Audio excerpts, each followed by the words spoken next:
Peace and welcome to the culture here on the Black Star Network. I'm your host, Farajii. Thank you so much for tuning in and being a part of the conversation. Folks, we got a lot to talk about. First, let's talk about what's happening down in Georgia as all hands are on deck from the Democrats to get Reverend Raphael Warnock elected as he goes up against his Republican challenger, Herschel Walker. We'll talk about what the president doing and what some of the other top Democrats are doing to lend their support. We'll have that conversation. Also, speaking of politics, former President Donald Trump is looking to shred the Constitution, folks, and install him as president. Literally, like, throw away the Constitution. You thought January 6th was bad. Think about why this idea, and I'm asking a big question, why are we not taking this guy seriously? We're going to be checking in with CN lecturer Dr. Jason Nichols to give us some insight into this whole phenomenon. Later on, we're going to be checking in with my guy Scotty, who is a sports blogger, to talk about Coach Prime moving from JSU to the University of Colorado. And I'll share with you what he said. As Coach Prime said, it's not about the bag, but it's for the opportunity. What do you think? And then later, we'll talk a little bit about some other things. I got some other cultural topics, folks, but all of that and a whole lot more.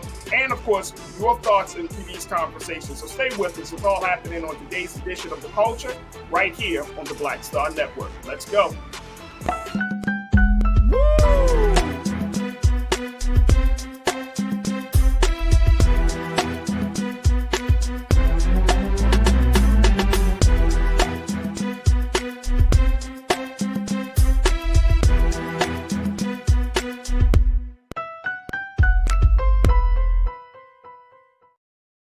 Folks, welcome to the culture here on the Black Star Network. I'm your host, Farajii. Thank you. Thank you so much for tuning in and being a part of the conversation. There's so much to talk about, so let's jump right into the discussions. First and foremost, let's talk about tomorrow being Election Day in Georgia, December the 6th. This is the runoff for the senatorial race between Reverend Raphael Warnock on the Democrat side and Herschel Walker on the Republican side. And this is one of the hotly contested debates, contested elections that the whole country is watching. Democrats certainly need to make some inroads down in Georgia, especially after the unfortunate loss of our sister Stacey Abrams, who was running for governor down there. But more importantly, to try to keep control of the state of Georgia that has actually gone through some changes from being a red state, purple state, and in all types of colors. But more importantly, trying to keep control as they're looking to keep their numbers high in both the House and the Senate. And then, of course, with Republican challenger Herschel Walker, we talked extensively about his role, what he has put out, and more importantly, what he represents. And so a lot of folks are wondering what is going to be the outcome of this runoff election that's going to be taking place tomorrow. Now, there has already been over 1 million votes that have been casted as a result of early voting. And many powerhouses, Democratic leaders have gone down to Georgia to make sure that people understand the seriousness of the situation. Last week, former President Barack Obama made his way down to Georgia to lend his support and his star power to show that he stands with Reverend Raphael Warnock.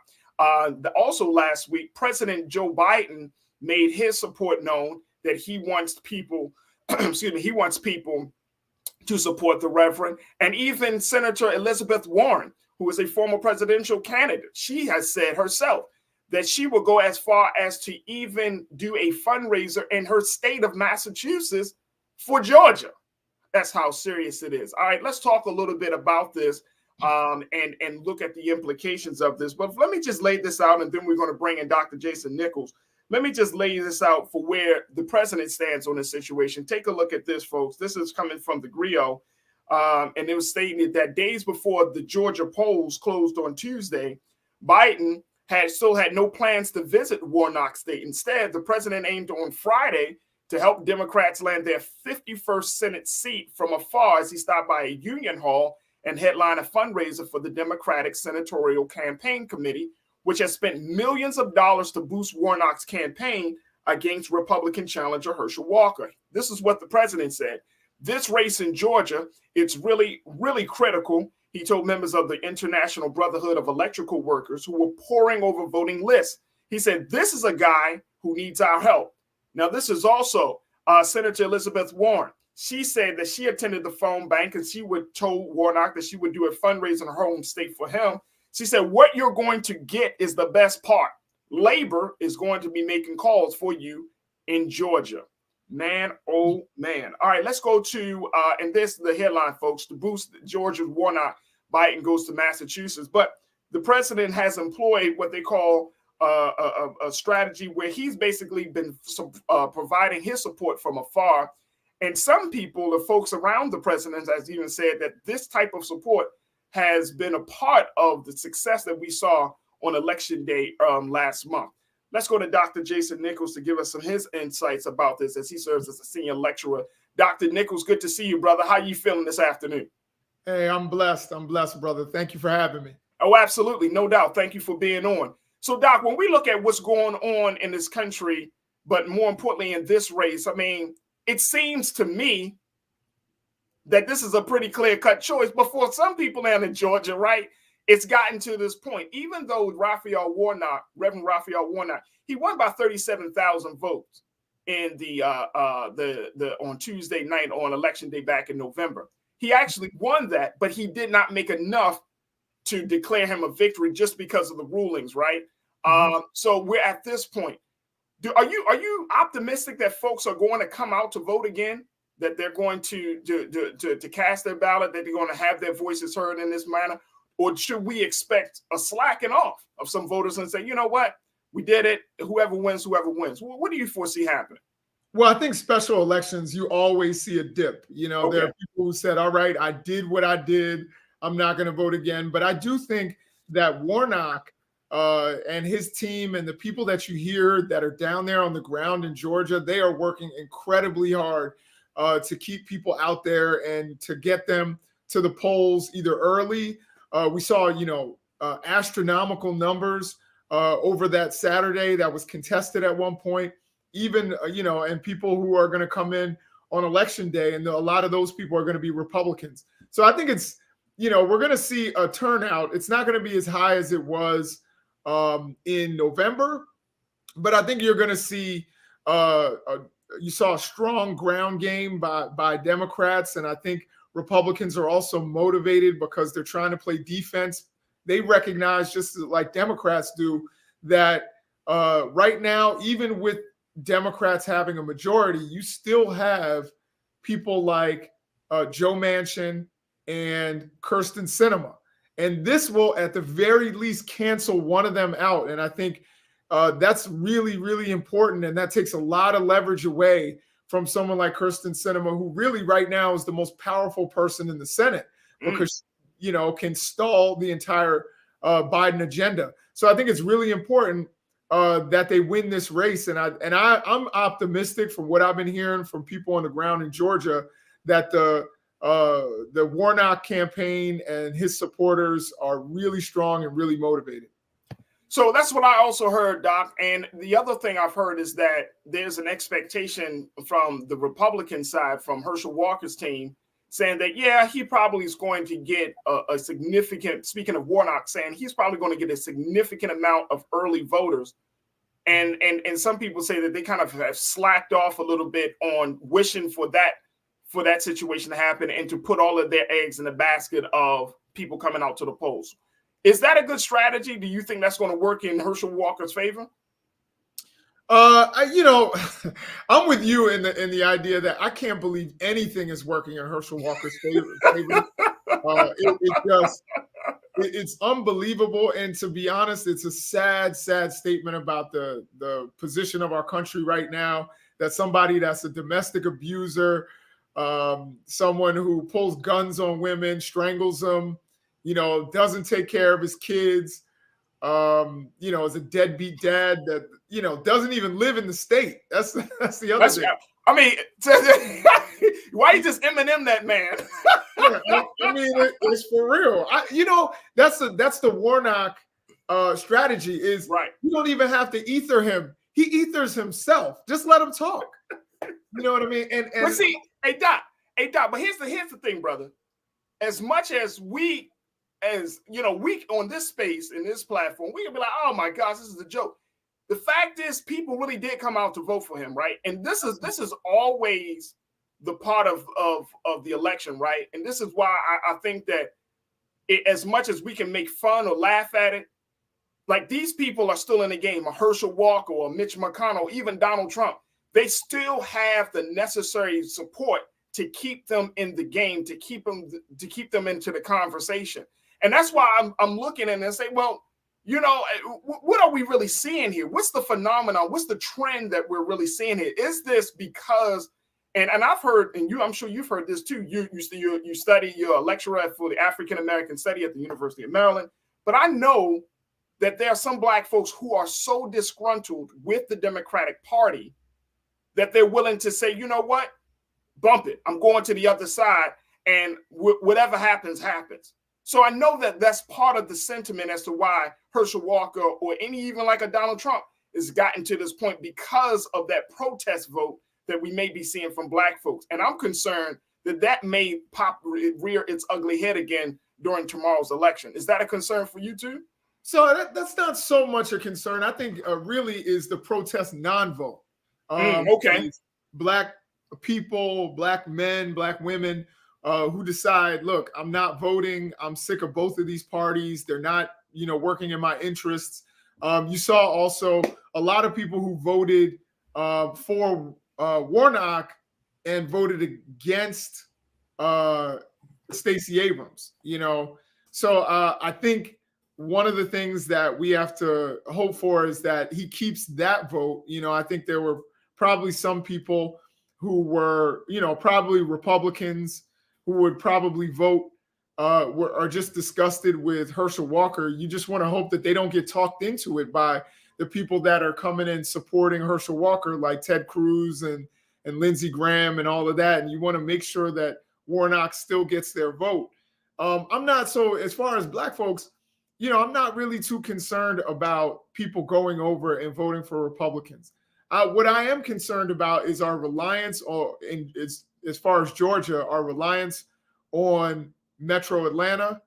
I think one of the good things that, our dear brother Roland Martin is doing is going to places outside of Atlanta and recognizing that there are Black people throughout the state in some of the rural areas who seem to get ignored. And we think it's all about, Fulton and DeKalb and Gwinnett and all those areas around Atlanta. There are other places that you can galvanize that vote. You just have to go there. You have to show them your concern, show them you're thinking about them. And I think that could really make a difference and help Raphael Warnock over the top. But I'm not too concerned about people saying, hey, I see something in Herschel Walker. That's not something I'm too concerned about. Oh, I hope not. I hope your concern is just as, it just destroys my concern.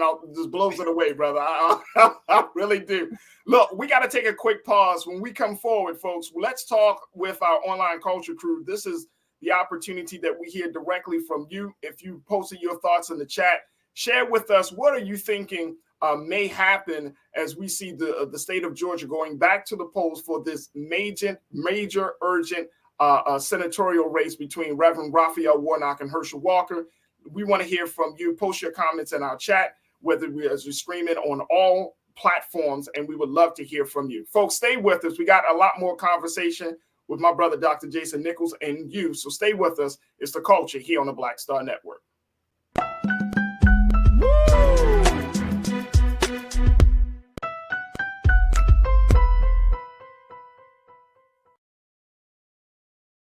Black Star Network is here. Oh, no punch! I'm real revolutionary right now. Thank you for being the voice of Black America. All momentum we have now, we have to keep this going. The video looks phenomenal. See, there's a difference between Black Star Network and Black-owned media and something like CNN. You can't be Black-owned media and be scared. It's time to be smart. Bring your eyeballs home. You dig? When you talk about blackness and what happens in Black culture, we're about covering these things that matter to us, speaking to our issues and concerns. This is a genuine people-powered movement. There's a lot of stuff that we're not getting. You get it, and you spread the word. We wish to plead our own cause. Too long have others spoken for us. We cannot tell our own story if we can't pay for it. This is about covering us. Invest in black-owned media. Your dollars matter.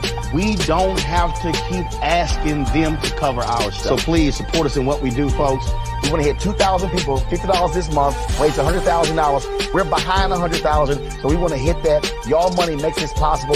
Check some money orders. Go to P.O. Box 57196, Washington, D.C. 20037-0196. The Cash App is $RM Unfiltered. PayPal is R Martin Unfiltered.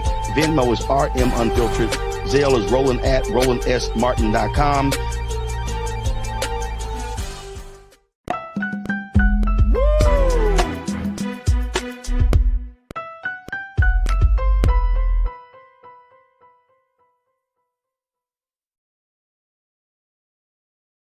Folks, we have been talking about the big senatorial runoff race then down in Georgia between Reverend Raphael Warnock and Herschel Walker, who is a former NFL superstar. Now, this race down in Georgia has gotten the attention of the whole country, so much so that the top Democrats within the party, former presidents, former President Barack Obama, President Joe Biden, other top Democrats, Senator Elizabeth Warren, and others have lended their support to Raphael Warnock to make sure that he gets that seat that would give the Democrats another voice in the Senate, give them a slight edge in the Senate.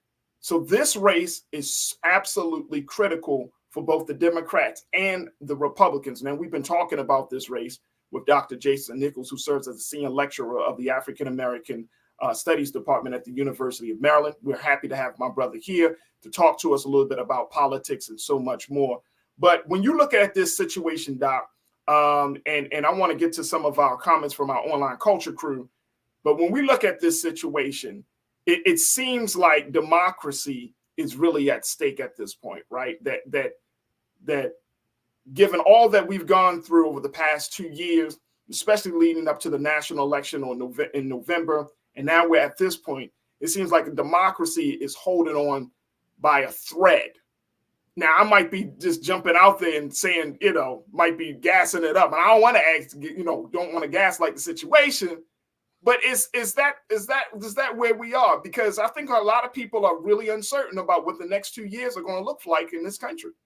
Yeah, no, I think what you said was 100% accurate. When we look at January 6th, of course, and then we see all of these election deniers and all of the attempts to subvert and overturn elections, people only saying that they will accept an election if they win.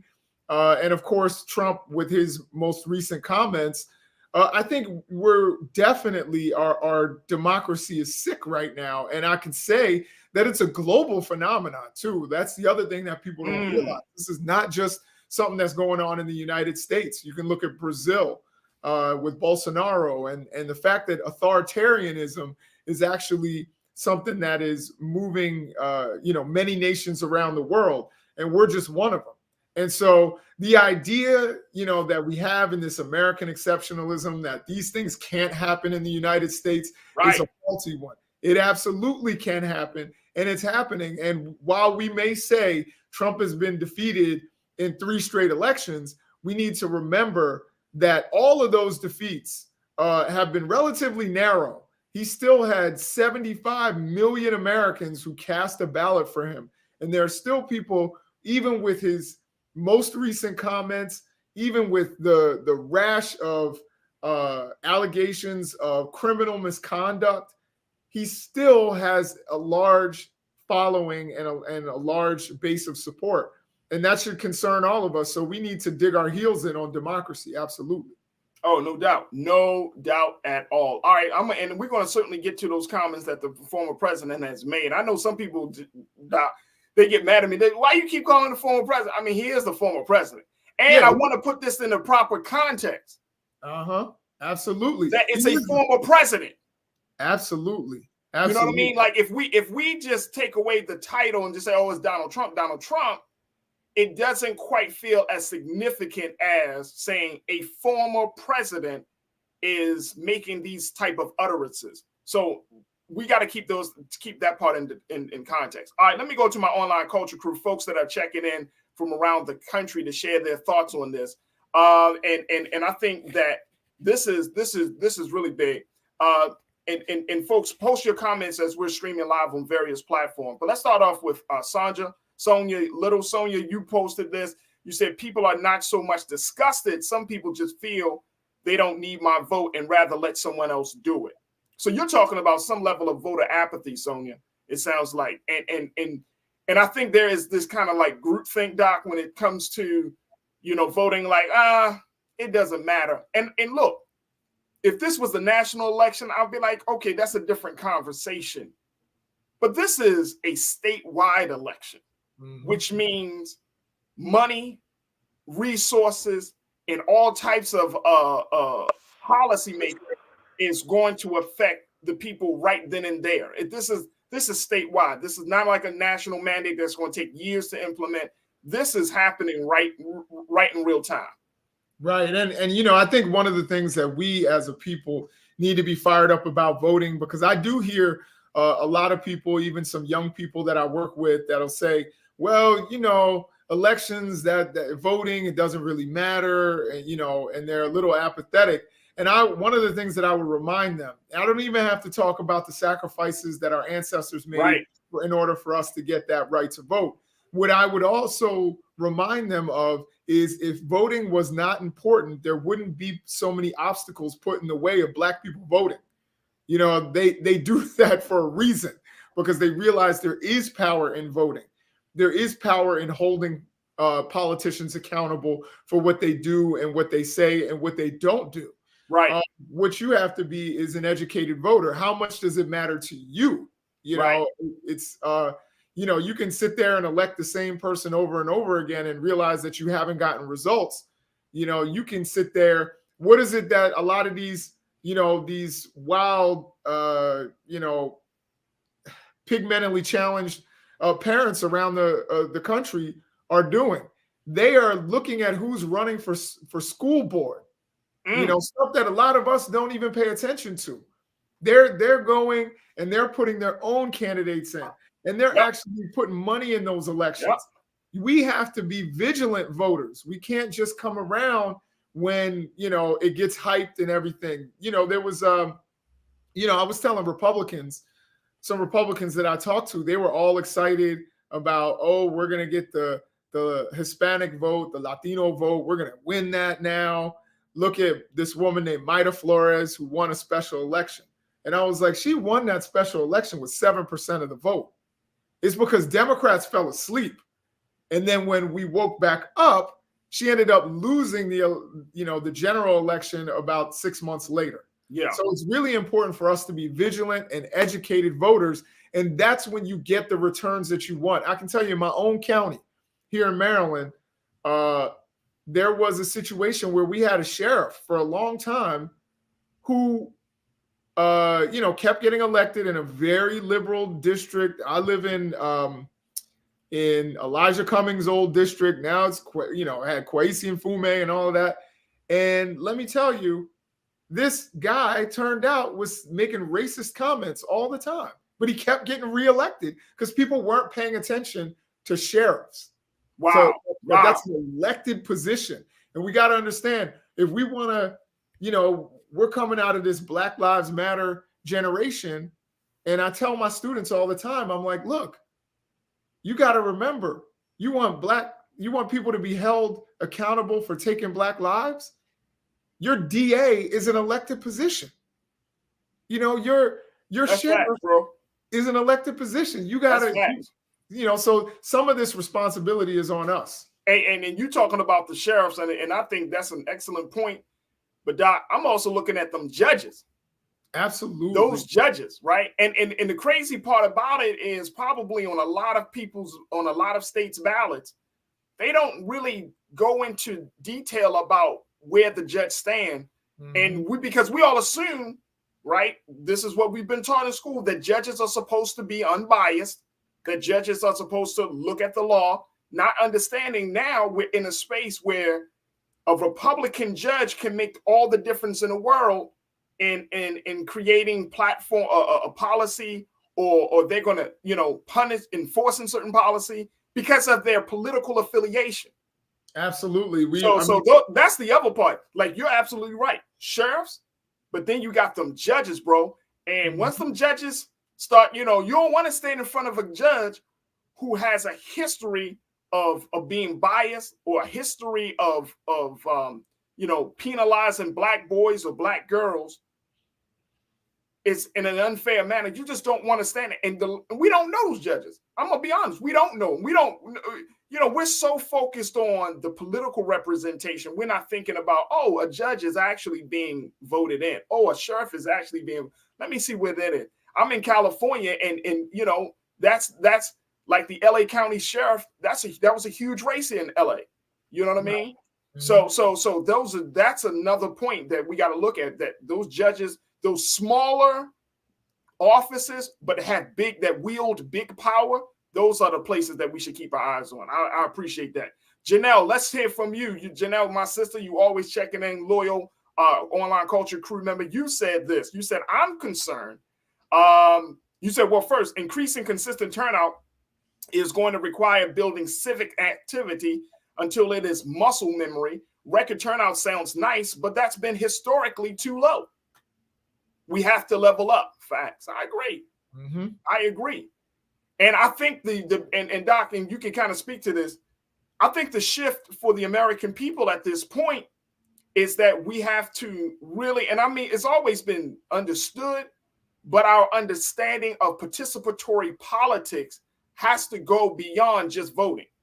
And I even said on this show, we can vote all day, but if you do not put in some work, volunteer for an organization, work for a cause that you're passionate about, the vote is going to carry you, but so far, but you need to make that vote a reality.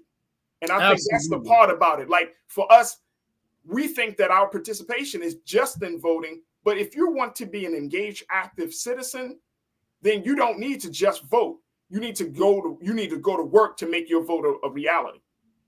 Absolutely. You know, and I don't want to go on too much of a tangent, but one of the things when we were talking about, you know, when the whole national dialogue was about, you know, critical race theory, which wasn't critical race theory in schools, one of the things that I posited that, you know, some people got upset with me, but I was like, you know, when SNCC made freedom schools and we're teaching kids about Black history, you know, when did we become so dependent upon the state to teach our children true information and true history? Right. Why isn't that happening in our institutions? There's a church on every corner in a lot of cities. Why aren't we doing that? Why aren't we teaching our kids in that way? And a friend of mine who is, you know, he's a business owner in Baltimore. He's a Jewish brother. And one of the things that he and I were talking about is trying to set up some sort of, you know, Saturday school for children in Baltimore, because,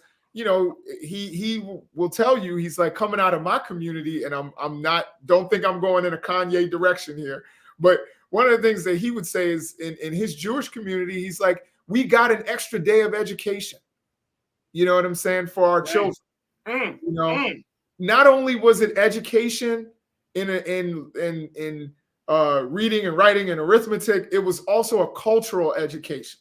Right. We learned about our culture, you know, and we were both talking. We were like, yo, how can we provide that to Black kids in Baltimore? And this is a Jewish guy talking about this, you know, and I think that those are some of the things where we need to take responsibility, not always look to the state, who has been notorious for actually oppressing us, and actually doing this within our own communities by our own hands. So I 100% appreciate your comments about, you know, us not just depending on voting, when we know that even when you vote for somebody who you agree with and you stand for, there are things that we can do outside of state power. We want state power to do the right thing and not oppress us. But sometimes nation building and community building is going to be up to the members of that community. And you know, that's going to be up to us, you know, Black folks. Absolutely. Folks, we're going to take a quick pause. And as we come forward, you know, we'll continue our conversation with Dr. Jason Nichols. But we'll also, let's bring in the other part of this conversation that Dr. Nichols had alluded to about the comments of President Trump and how these ideas that the president has about, restructuring the American government, how these should not be ideas that should be just seen as a fluke. When are we going to take Donald Trump seriously? Folks, I got to ask the question. The man is talking about running again for 2024. When do we take this man seriously? We're going to have that conversation with you. Stay with us. It's The Culture here on the Black Star Network.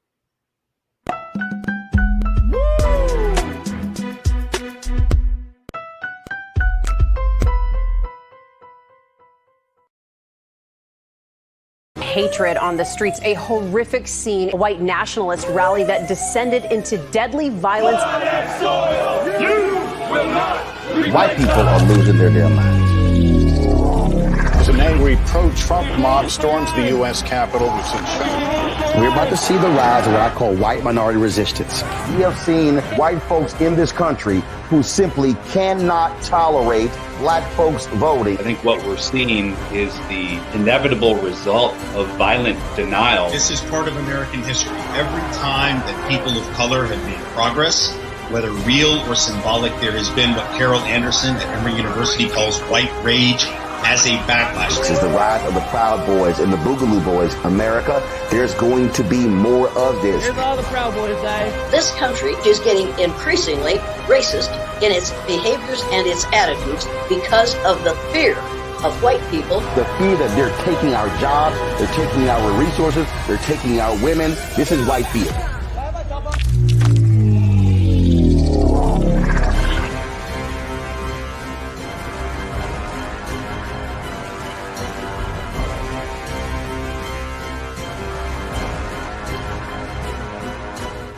Black Star Network is here.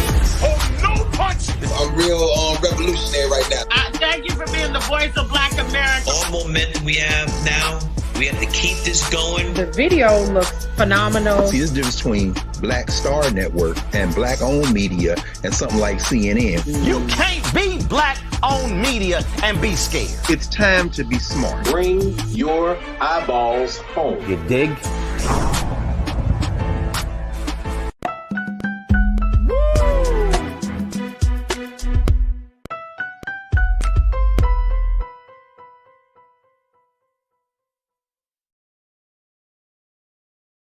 All right, folks, welcome back to The Culture here on the Black Star Network. Folks, we've been talking to Dr. Jason Nichols, senior lecturer of the African American Studies program at the University of Maryland, talking politics as we talk about what's happening down in Georgia. And of course, we're keeping our eyes on Georgia. Brother Roland Martin has been down in Georgia for the past few days, kind of just chronicling all of the activities around Senator Raphael Warnock's campaign and making sure that he gets a victory in this senatorial race runoff. So please make sure y'all tune into Black Star Network for all of the latest news and information about what's going on down there, especially considering tomorrow is election day for the state of Georgia for this special election. So there's going to be a lot that's said. Make sure y'all stay tuned for tonight's coverage and all day tomorrow. And we'll see what the implications of that this major election will have on the people of the state of Georgia. Now, let's talk a little bit about what happened. Let's leave Georgia, and I want to go to Florida, where former President Donald Trump is, where he has come out to say some very wild things. And let's bring in my brother, Dr. Jason Nichols, back into the conversation, because Doc, I'm convinced that at this point, this guy has gone so far, right? And I mean, it's like, what does he have to say? What does he have to do for somebody to say, you know what? And I'm talking about people around him, people that's in his party, because we already know, we like, dude, he's off the rocker. This dude he needs to be stopped. But he has millions of supporters. And he posted something on his social media, Truth Social. He said, do you throw the presidential election result of 2020 out and declare the rightful winner, or do you have a new election? Take a look at this, folks. He said a massive fraud of this type and magnitude allows for the termination of all rules, regulations, and articles, even those found in the Constitution. He wrote this in a post on the social network Truth Social, and he accused big tech of working closely with Democrats. He said our great founders did not want and would not condone false and fraudulent elections. And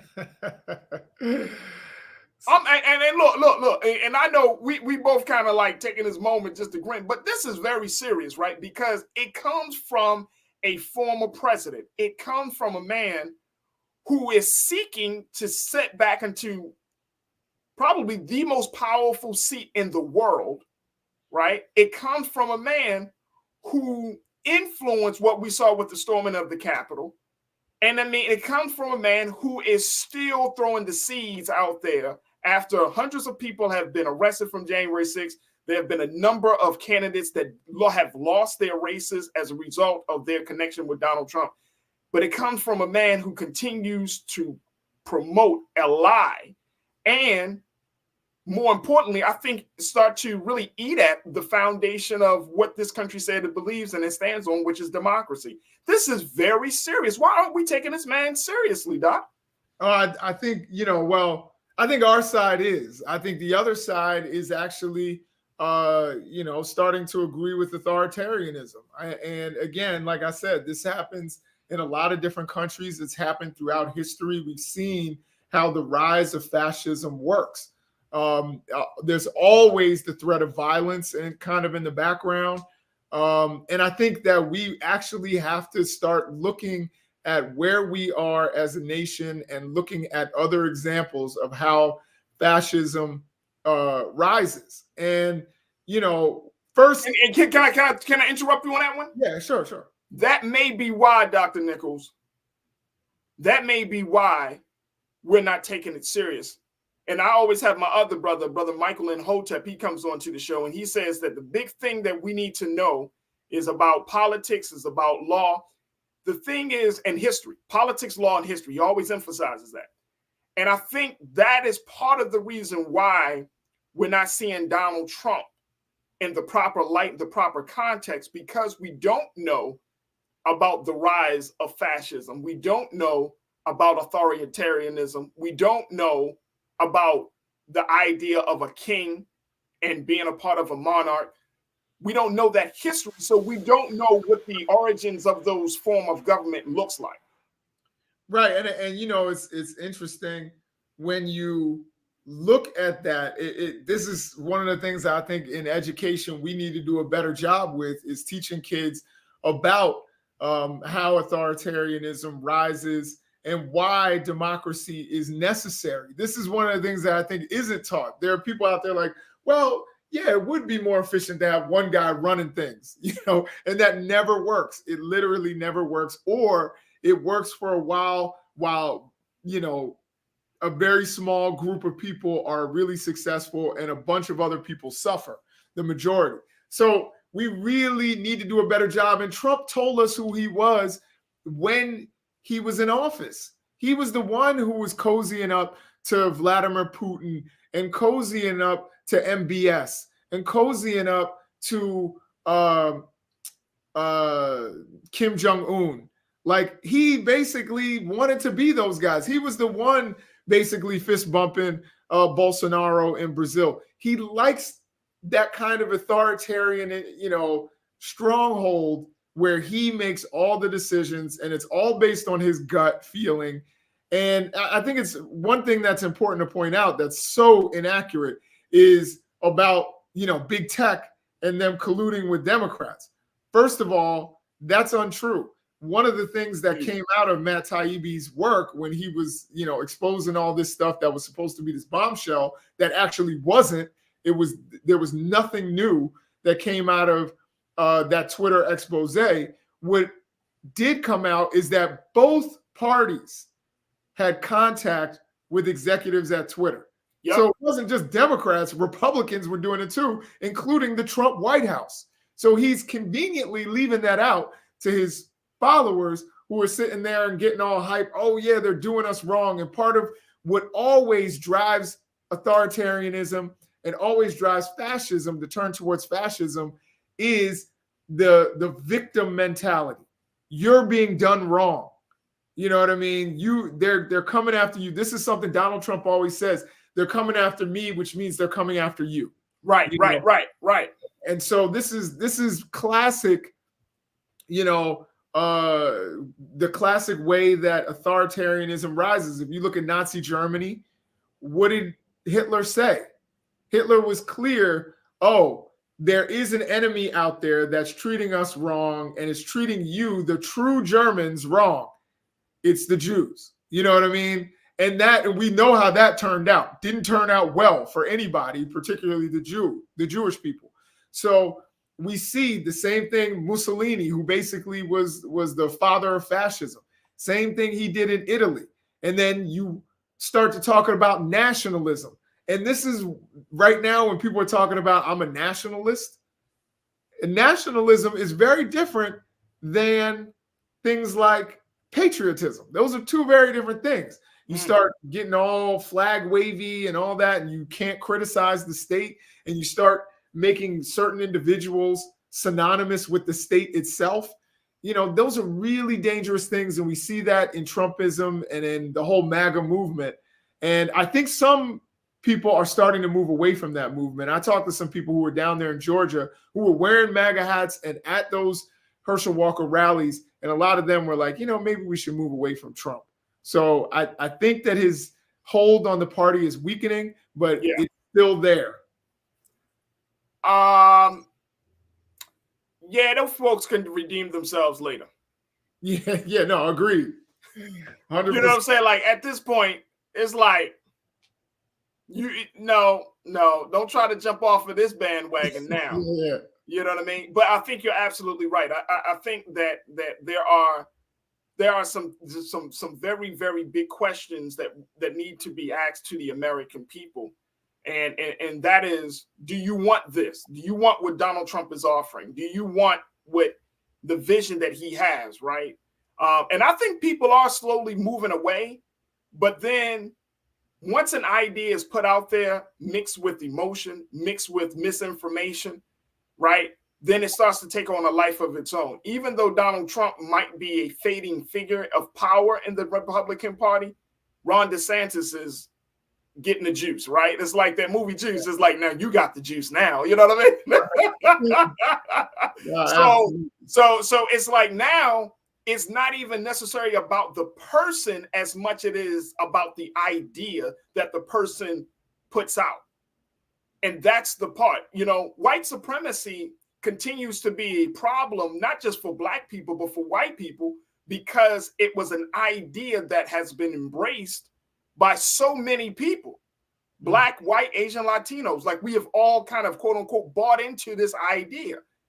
And so now it's harder to separate yourself from, to disassociate yourself from it, because it's an idea that is so ingrained in the psyche of the American people. Same thing with the MAGA movement. Now you have to do a complete brainwashing, because now everything that you had consumed, all the information and how you saw the world, was influenced by that particular lens. And it's going to be hard, but it's going to be more than just, we don't like Trump no more. It's going to have to be something else more substantive, that we need to see from his former supporters. Look, we got to take another quick pause. When we come forward, more conversation with Dr. Jason Nichols, and I'm going to get some thoughts on you. Why aren't we taking President Trump seriously, folks, when he's putting out this idea? He is literally talking about terminating all rules and regulations. You know what that sounds like to me? Chaos and confusion. What does it sound like to you? Join us in the conversation right now and stay with us. It's The Culture here on the Black Star Network.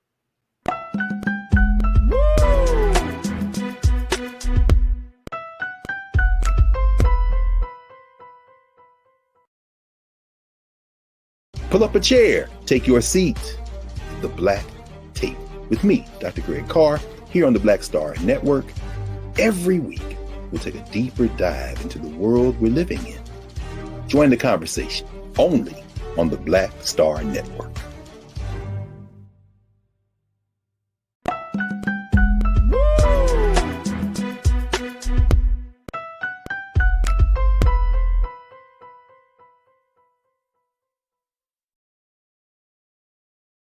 All right, folks, we have been talking about some of the latest comments and remarks, really a post that former President Donald Trump has posted to his Truth social media platform, where he talks about essentially shredding the Constitution. King Keenan and Ariel, let's put this quote back up on the screen, because I think this is crazy. This is crazy, folks.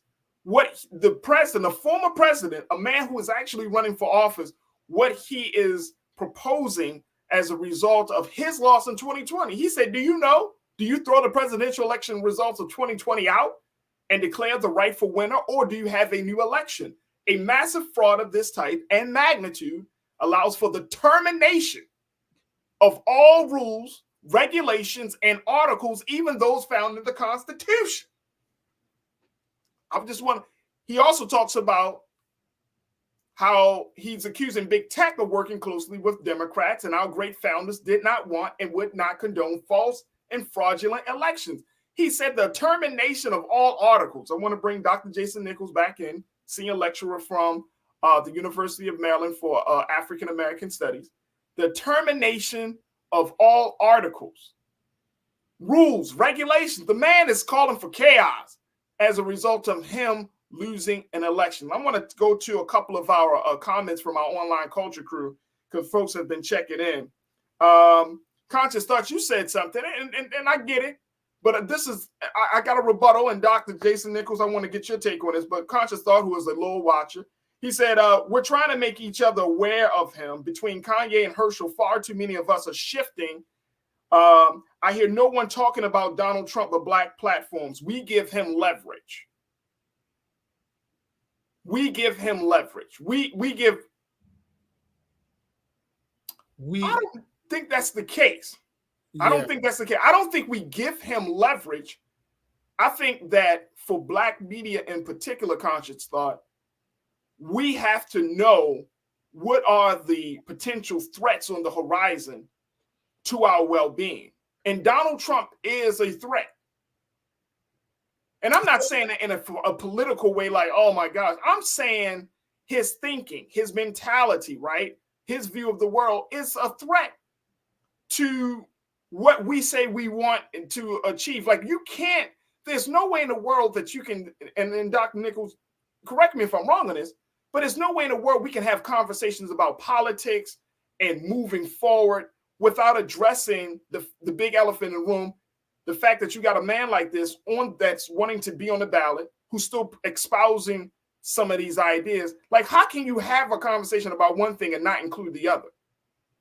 Yeah, I mean, I think I understand what is a Conscious Thought is saying, in that, and I think I was kind of guilty in 2016 because I was writing about Trump all the time, and in all these publications, but I was like, he's not going to win. He's not going to win.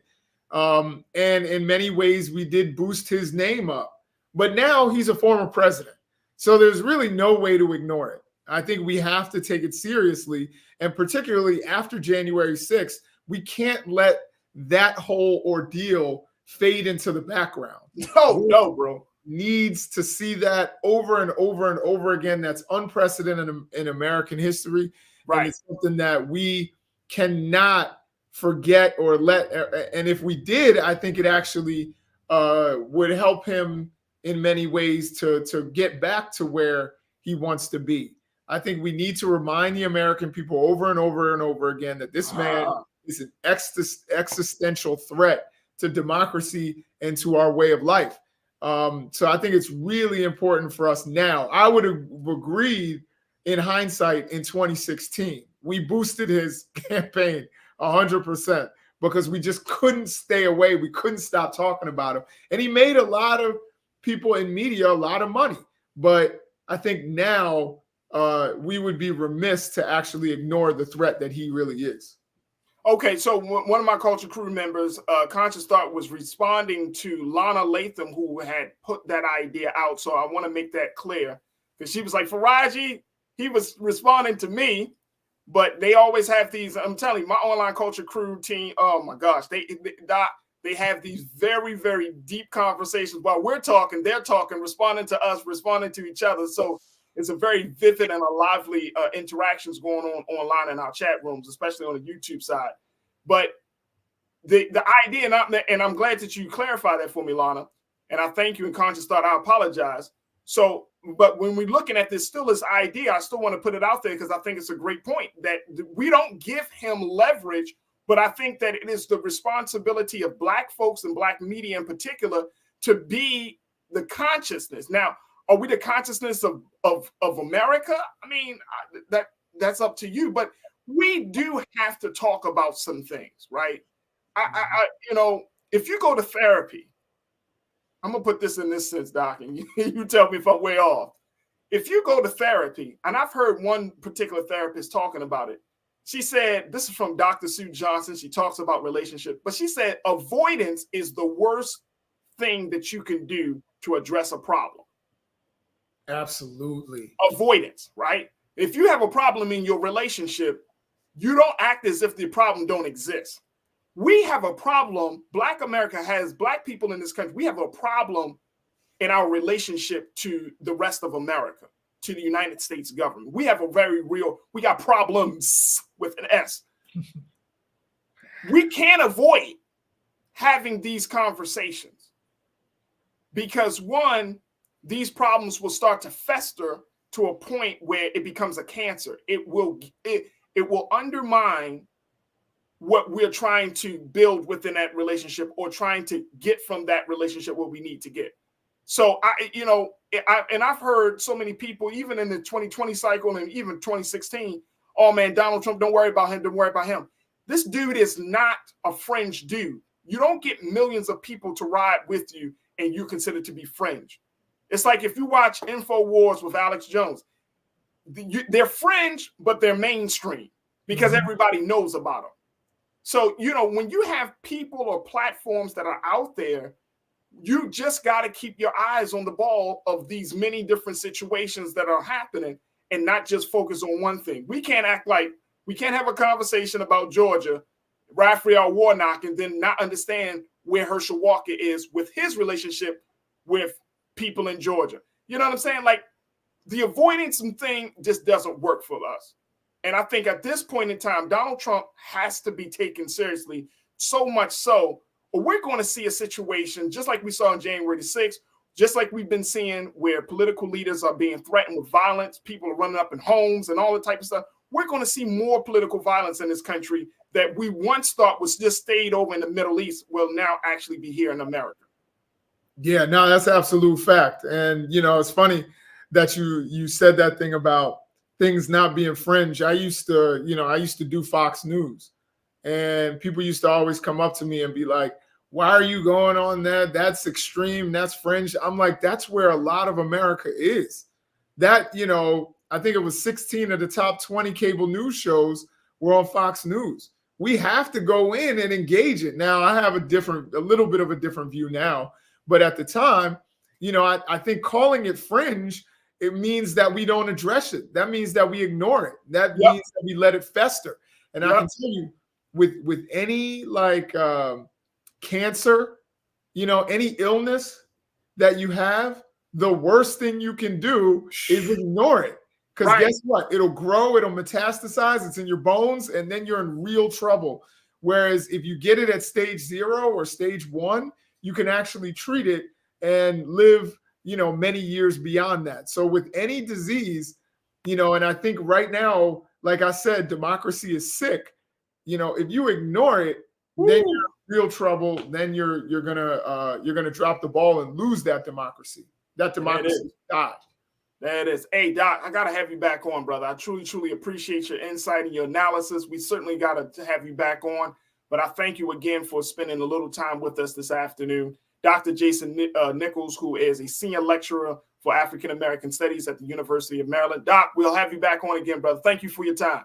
Absolutely. Thank you, Farajii. Absolutely. Yes, sir. All right, folks, we got to take a quick pause. When we come forward, let's switch gears. Let's talk about what's happening in the world of college sports. Big move and a major announcement was made over the weekend where Coach Deion Sanders, or AKA Coach Prime, had announced to his team and to the rest of the world that he was leaving JSU just after a couple of years of being the head coach there. and taking his skills and talents to University of Colorado, many people said that it's for the bag, but Coach Prime said it's not about the bag, it's about opportunity. What do you think? We're going to check in with sports vlogger and founder of Offscript TV, my man Scotty, to get his take on that. Also, we're going to check in with Brother Michael and Hotep in this next hour. So stay with us. A lot to get to, and you're tuned into The Culture right here on the Black Star Network.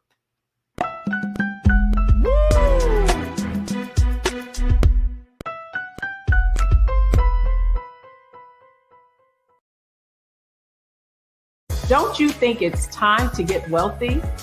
I'm Deborah Owens, America's Wealth Coach, and my new show on the Black Star Network focuses on the things your financial advisor or bank isn't telling you. So watch Get Wealthy on the Black Star Network.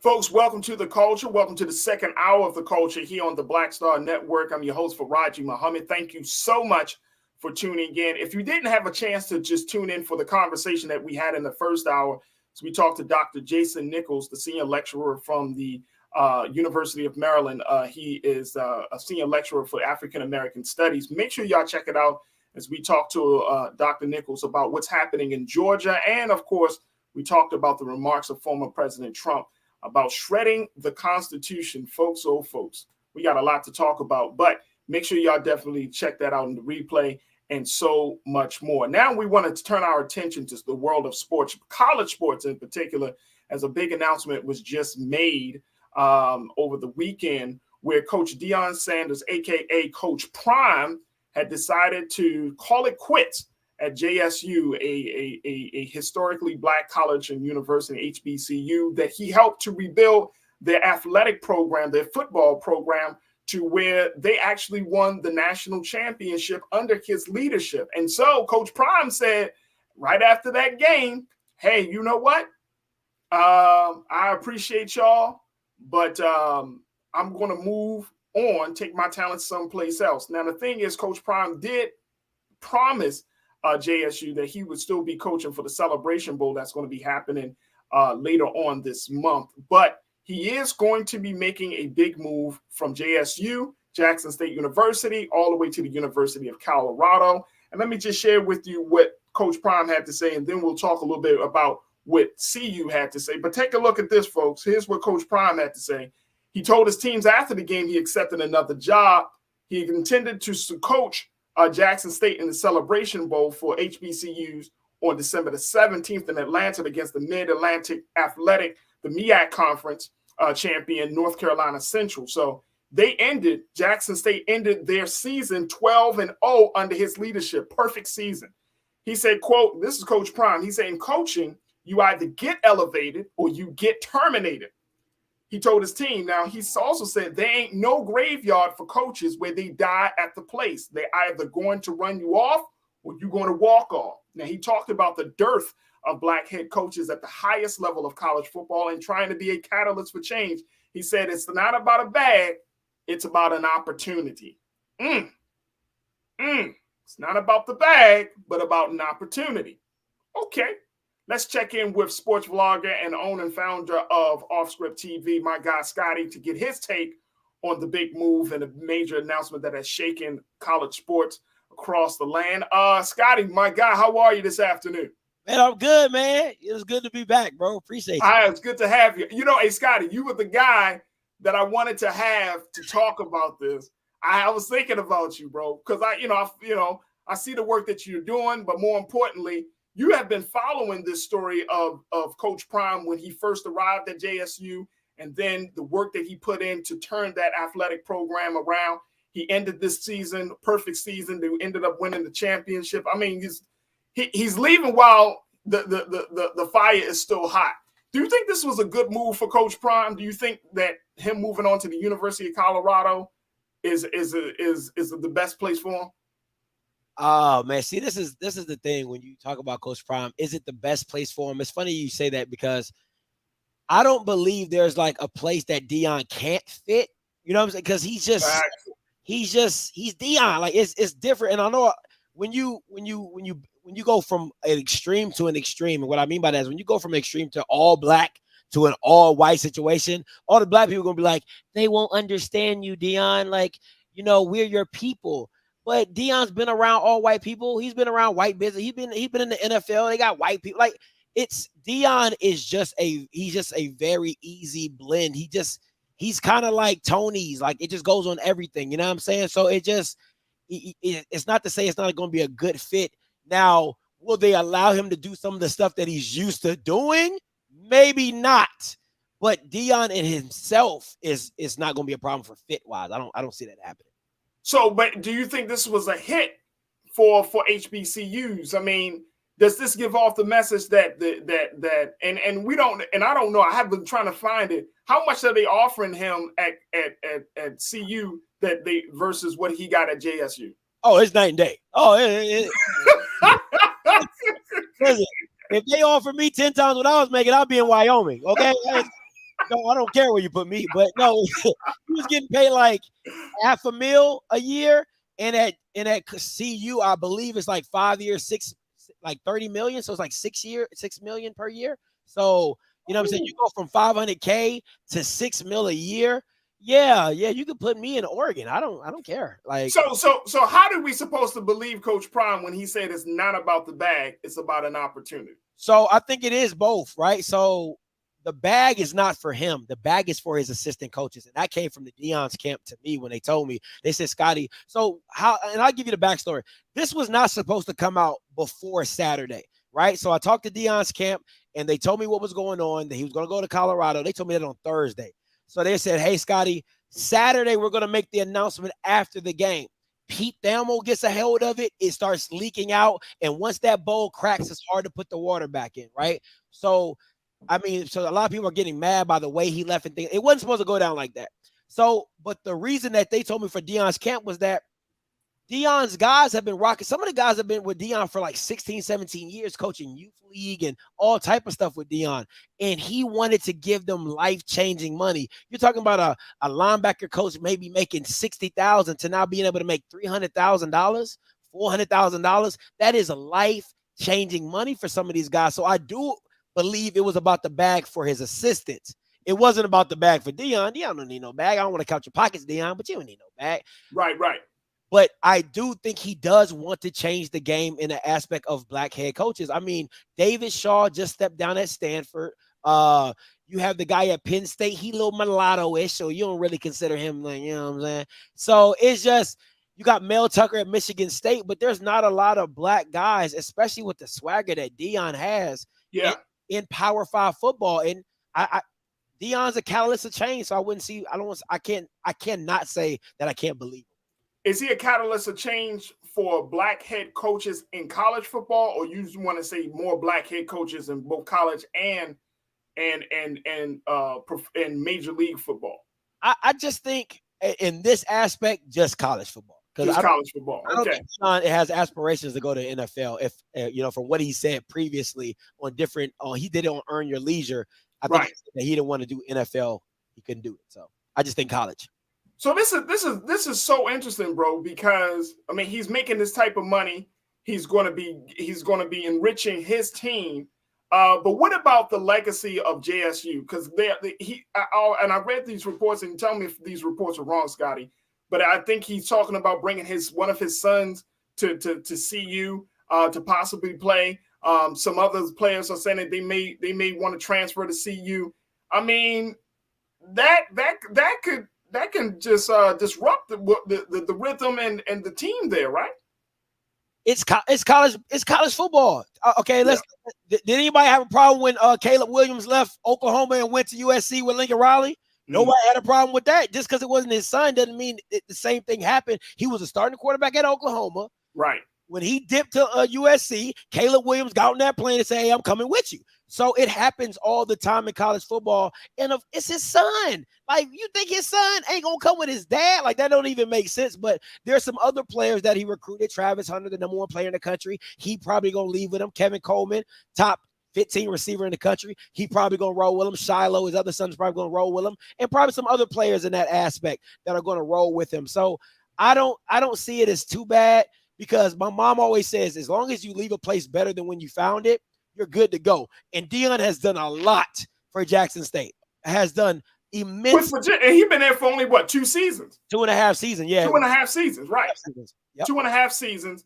He's turned that program around. They're a national champion at this point in 2.5 seasons. 2.5 seasons. 2.5. They're SWAC champions. But I want to go back to the original question that you asked earlier about doing it for college football. I think he's doing it for former NFL players, right? That want the opportunity, because they're not. Listen, let's call it, this is called the culture, right? These Power 5 coaches are not, these Power 5 programs, all white, ran by all white guys. They're not going to hire NFL guys that don't look like them, because they're going to be like, oh, I don't want to take a risk. I don't want to take a chance. But Deion is he's blazing that trail to allow NFL guys like Ed Reed, Ray Lewis, who make Cam Newton maybe, who might want to get into coaching. I didn't think about it, Scotty. And they have the resume because they're Hall of Famers. They played the game, Chad Johnson, whoever, that they can step into these roles and maybe go to an HBCU and then make the jump to a Power 5. Now, you might not like that, but that's just the name of the game. These HBCUs can't pay what these Power 5 schools can pay. So I think that might be. Scotty, I wasn't even thinking about that. That's a great point, that he's opening the door for former NFL greats to get back into their communities, especially at these smaller schools, right? These smaller like HBCUs and whatnot. I did not think about it like that, bro.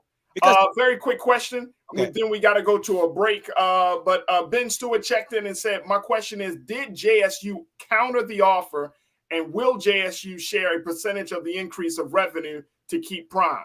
They countered, but they countered like at the last hour. They was like, oh, give Deion $1 million and see if he stays.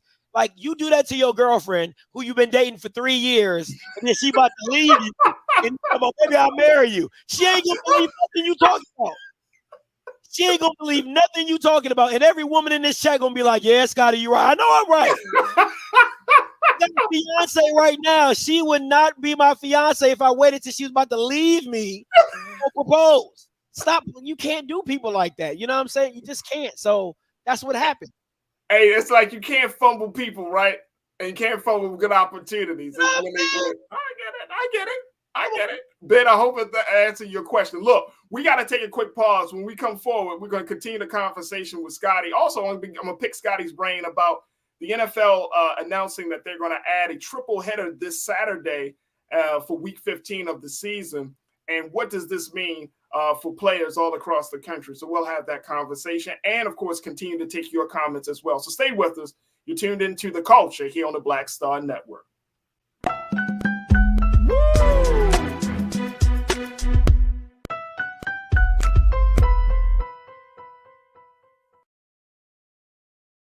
Hi, I'm Dr. Jackie Hood-Martin, and I have a question for you. Ever feel as if your life is teetering and the weight and pressure of the world is consistently on your shoulders? Well, let me tell you, living a balanced life isn't easy. Join me each Tuesday on Black Star Network for A Balanced Life with Dr. Jackie. We'll laugh together, cry together, pull ourselves together, and cheer each other on. So join me for new shows each Tuesday on Black Star Network, A Balanced Life with Dr. Jackie.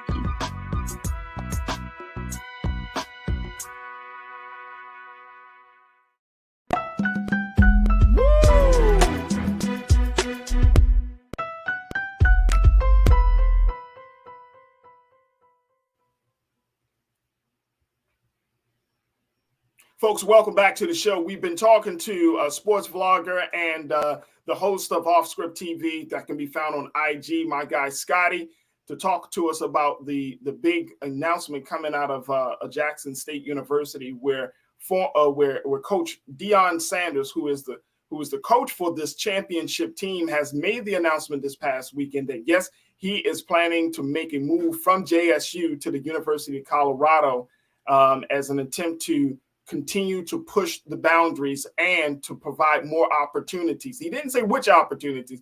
He just said for opportunities. Now, I'm going to share with you what CU had to say about this situation. Take a look at their statement as they're very excited, of course, to turn their athletic program around, as their football team had a season of 1-11.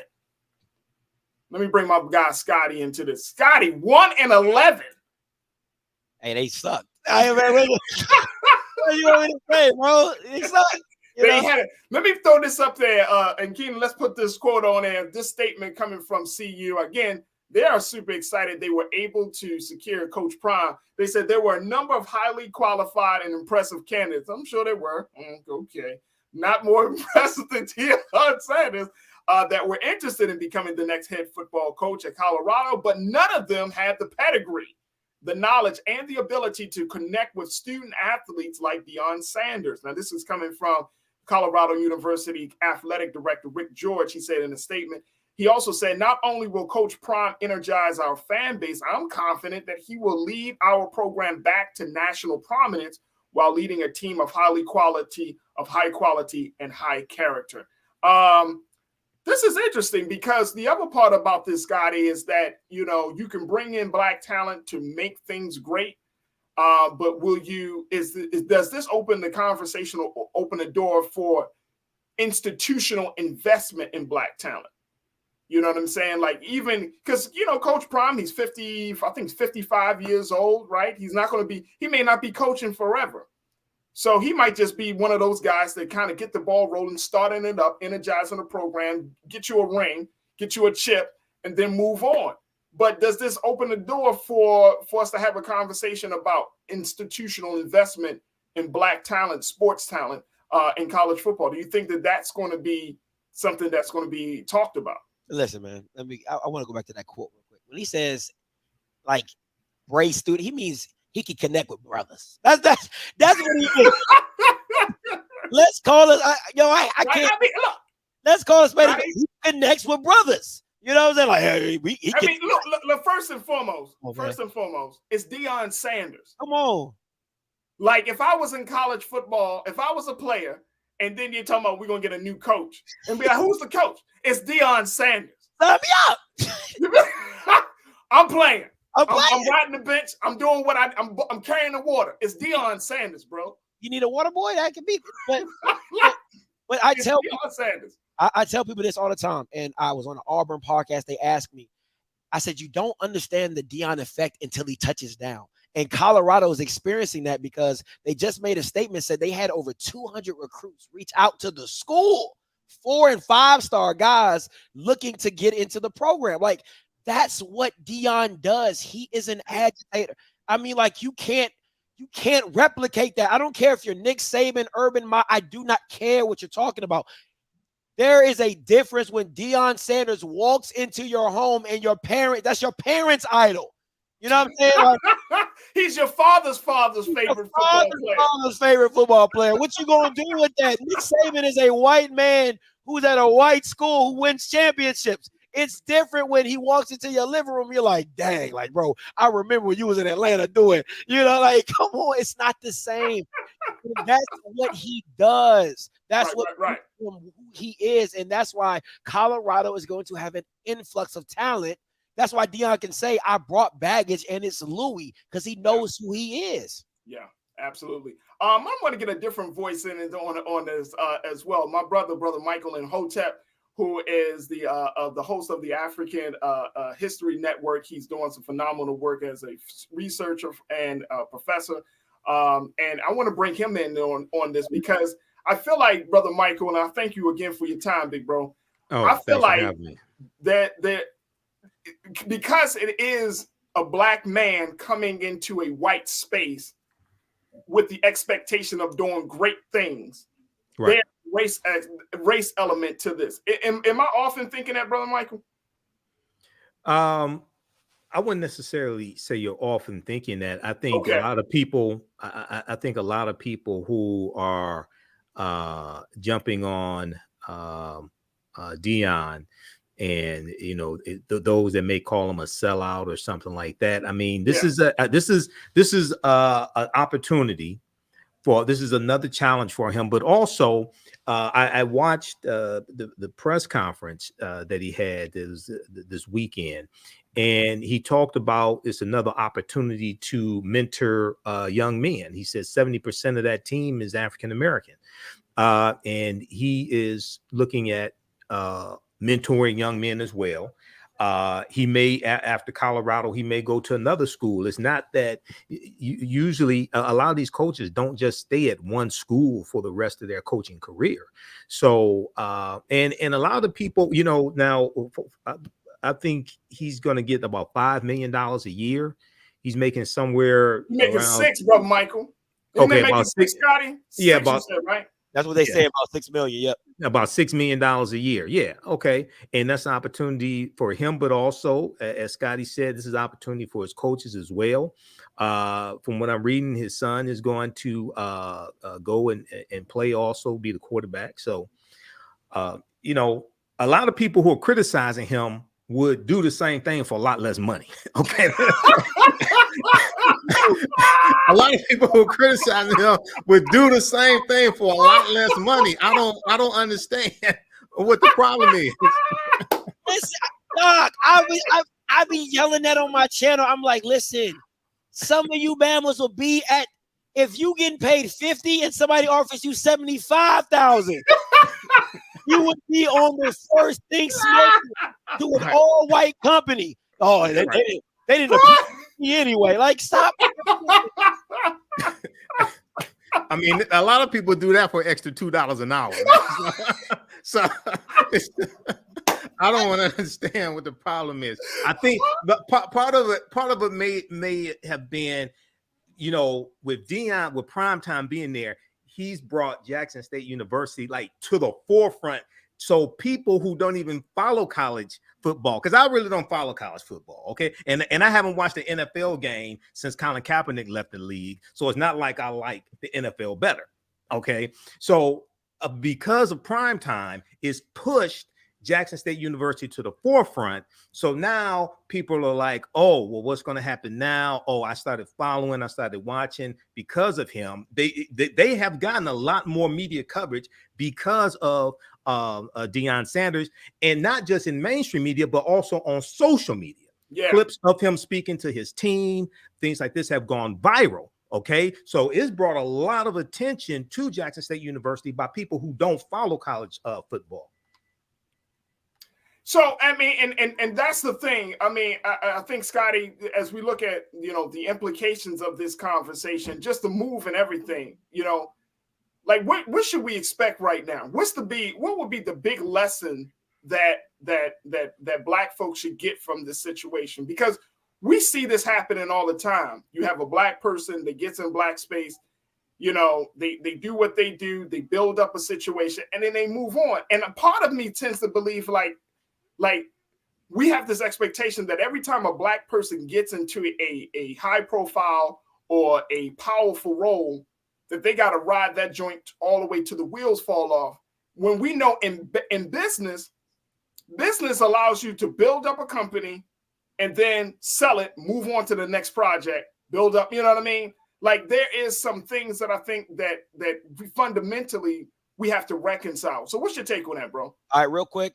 So 2 things for me, right? Number one is that I'm a former military member, right? So in the Army, they always what the slogan is that the Army's going to use you. Make sure you use the Army, right? So if that was Deion's plan to use you as a stepping stool, you should have been building foundational things that would have continued after he's gone. He set stuff in place for you that you can start using and make sure you're good to go 5-10 years from now. You know what I'm saying? So that's on Jackson for not doing that. And also, listen, people got really emotional when Deion said that God called him down to Jackson State and he accepted the answer with collect. Listen, I don't know his walk. I don't know y'all's walk. We don't know nobody's walk. Don't take that for face value. Just start watching the man and how he moves. Like, people got so, oh, God called him here. God called him. Well, God called him to Colorado. So, you know what I'm saying? So it's God. Now you're making God being the bad guy. Like, God don't care about Jackson State. You know what I'm saying? So stop with all the, you got to stop with the all emotional with the pastor and God complex. It's like, take it for what it is. That's cool. Okay, God called you down here. We'll see how long you stay. And then if you leave, you leave. It just, people got so wrapped up in that God thing, and it just took it a whole nother direction. And you know what? Being a head coach is, as much as it's about sports, it's a huge part of business. Right. It is. It's a business. It's the business also, right? College sports is a business. So it is what it is. White college head coaches, they do it all the time. They go from one scandal to the next. He didn't have no scandals, thank God. He going to a new space. And so we just hope and pray that he be successful in that space. And I love what you said earlier, Scotty. If it opens the door for Black NFL greats to give back to their communities, I don't care if you spend a couple of years at an HBCU before you go off and doing something else, that level of engagement and involvement will shift the culture tremendously. Yeah, because Black sports. They're walking resources, right? Like they're their own resource. They're not a coach looking for the school to invest in them. Right. They bring a level of investments with them and notoriety and faces. There it is. Just want that from more HBCUs. There it is. My guy, Scotty, good to talk to you, brother. Check him out on Offscript TV. You can follow him on IG and all your social media platforms. He's been keeping up on this story. And Scotty, we certainly bring you back as more developments emerge about this story and the next movement of Coach Prime. But thank you for being so good for the culture today, Scotty. We truly appreciate you, bro. Appreciate you, man. As always, y'all can catch me on YouTube as well. Absolutely. There you go. There you go. All right, folks, we got to take another quick pause. When we come forward, let's have a conversation about hip hop. And I'm posing a question. This is based off of a TikTok post that was made last month, but I feel like it still needs to be have a conversation. Should non-Black hip hop fans speak up when tragedy strikes Black artists in the hip hop world? We want to have a conversation with Brother Michael and Hotep and you about this issue. So stay with us. It's The Culture here on the Black Star Network.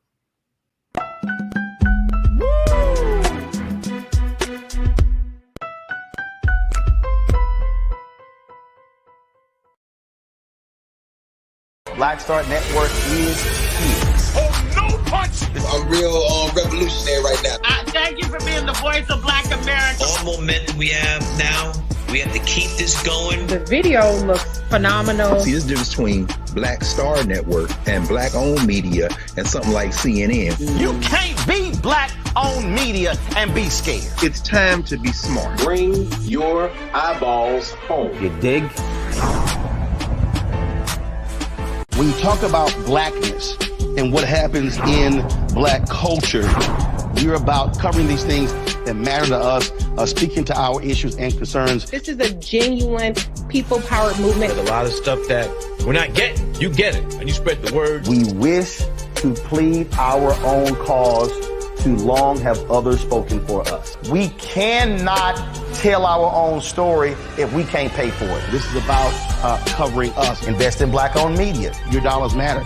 We don't have to keep asking them to cover our stuff. So please support us in what we do, folks. We want to hit 2,000 people, $50 this month, raise $100,000. We're behind 100,000, so we want to hit that. Y'all money makes this possible. Check some money orders. Go to P.O. Box 57196, Washington, D.C. 20037-0196. The Cash App is $RM Unfiltered. PayPal is R Martin Unfiltered. Venmo is RM Unfiltered. Zelle is Roland at RolandSMartin.com.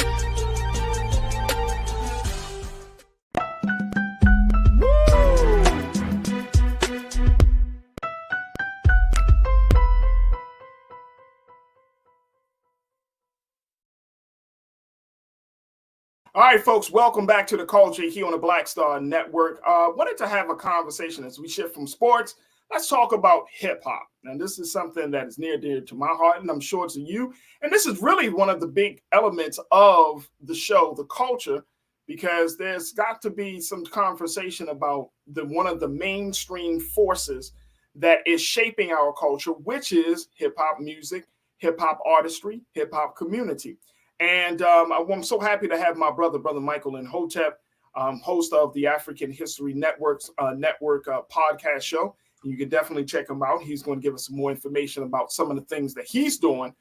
But we wanted to talk a little bit about this case of hip hop. There is a number of people that are greatly concerned about the state of hip hop, especially with the unfortunate killing of many of our top hip hop artists. The last being Takeoff, who was shot and killed just a few weeks ago.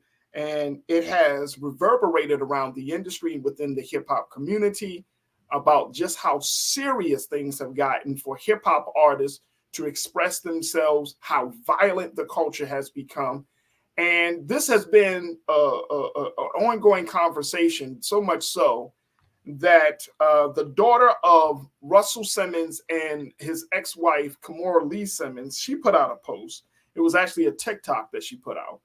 And one of the things that she talks about is the fact that now there needs to be more responsibility taken by non-Black hip-hop fans to speak up when tragedy hits the community. I want to bring in Brother Michael and Hotep to shed some light on this. Brother Michael, when we look at this situation, right, we know that hip-hop has become a global force around the world.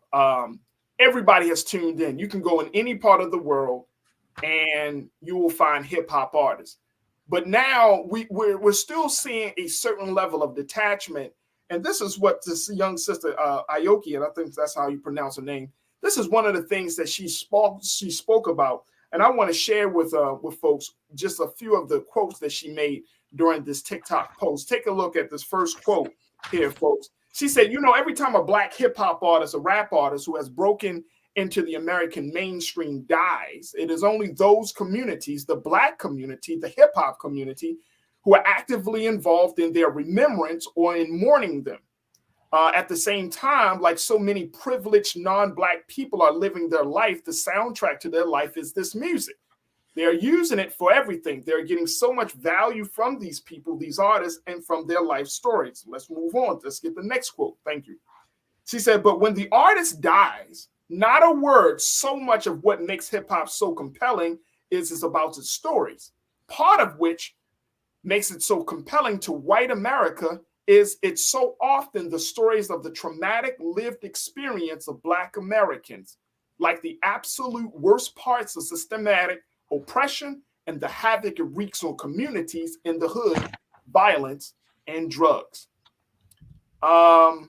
And she got one more part. I'm gonna throw this in there. Let's throw this in there, and then we get Brother Michael's and his thoughts on this and yours. He said, she said, you want to appreciate the art, profit off the art, give profit to their art, but completely devalue and continue to oppress and ignore the humanity of the artist. So when these artists die young, it's so obvious how much these quote unquote fans care about them as human beings. He issues that kill your favorite rapper are often the same people, are the same issues people are marching in the streets for, but there is a disconnect with that. Big disconnect. All right, let's bring Brother Michael and Hotep in. Brother Michael, do you think Sister Aoki has a point that there is this kind of disconnectedness that's happening with non-Black hip-hop or non-Black hip-hop fans when this tragedy strikes? Do you think that they could do more? What's your take on this, brother? Well, I think she has some points here. I think with Takeoff, he's one of the more prominent hip hop artists who tragically passed away, who was killed. So in his case, if you Google Takeoff, Migos, you'll see all these stories from mainstream media about him being killed, about updates to the story, about I think a suspect arrested. I'm looking at ABC News, Associated Press, USA Today, ABC 13, things like this. So with him is more of an exception. With a lot of the other hip hop stars or hip hop artists, I would say they get much lesser coverage in mainstream media, number one. But there is a lot more, I think, that African-American hip hop fans could do by posting on social media, but also getting involved in causes that benefit the African-American community as well. Because what happens is a lot of times they like the music, they like the art, but they don't address the struggle that brought that artist to the point to produce the music and produce the art that they consume. Okay. Right. So you know, we become entertainment for white people. White people's fantasies of going to the inner city and different things like this. You know, I give you an example. After George Floyd was killed, and there were protests across the country, and white people out protesting. Now, some of them meant well. Some of the white people meant well. But I was driving around Detroit, downtown Detroit, and then I was out in some of the suburbs, and I'm seeing white people hold rallies in the name of George Floyd, and they have signs saying F the police and things like this. And, you know, now to be honest with you, these protests in downtown Detroit, things like this, to be honest with you, I didn't go to any of them. And the reason why is not anything against George Floyd. I mean, this may sound crazy, but look, I don't know. And you know, this is during COVID, so a lot of people wearing masks, right? I don't know too many stories about white people wearing masks that ended up too good for black people. So I ain't go up in there. And that's because I don't know who's organizing it. And I don't know what can jump off, because I'm looking at people, you know, saying, and then we had a lot of African-American activists here saying, wait a second, we ain't trying to go that way. We had incidences where you had some white people, they wanted to throw a brick through one of the retail stores, the Nike store downtown, things like this. And black people saying, wait a second, you distract them from what we're actually fighting for. We ain't trying to do all that, because we have to live here. Right. I've heard that. You see what I'm saying? Yep. So they can learn more about the struggle, the conditions that actually brought that artist to create the art that they did, and get involved that way, as opposed to some of the superfluous things that they're trying to do. I think that's a great point. I want to play what City Aoki said. It was a pretty, you know, long post. We just, you know, shared just a few excerpts from it. But we're going to play for you a little bit of what Aoki Lee said about this issue with non-Black hip hop artists. Take a look, folks. You know, every time a Black hip hop artist, rap artist who is broken into the American mainstream dies, it is only those communities, the Black community, the hip hop community, who are actively involved in their remembrance or in mourning them. At the same time, like, so many privileged non-Black people are like living their lives. Like, the soundtrack to their lives is this music. They are using it for everything. They are constantly headphones in their ears, parties, lives, moments, gym, motivation. It's the soundtrack to their life. They are getting so much value from these people, these artists, and from their life stories. And yet, when the artist dies, not a word. So much of what makes hip hop so compelling is that it's about stories.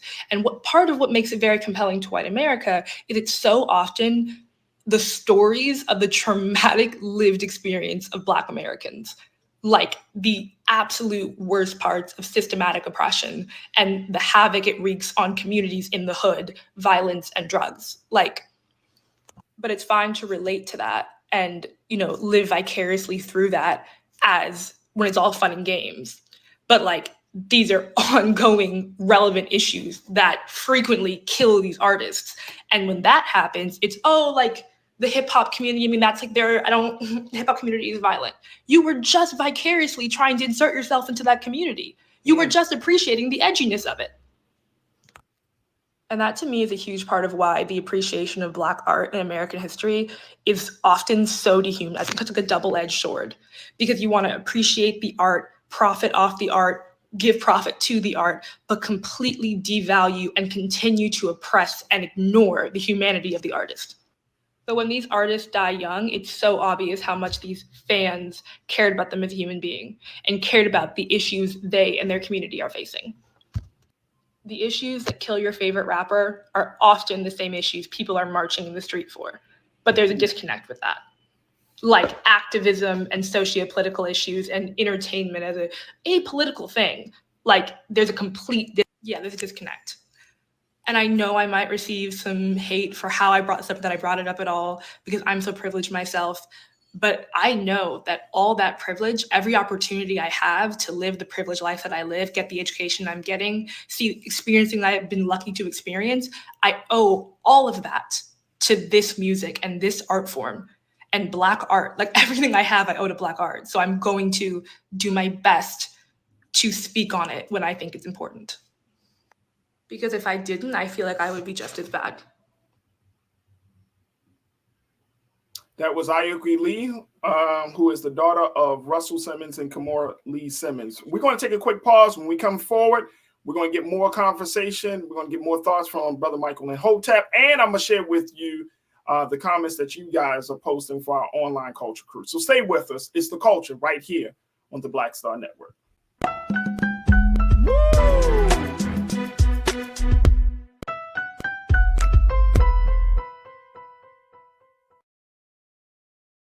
Hatred on the streets, a horrific scene, a white nationalist rally that descended into deadly violence.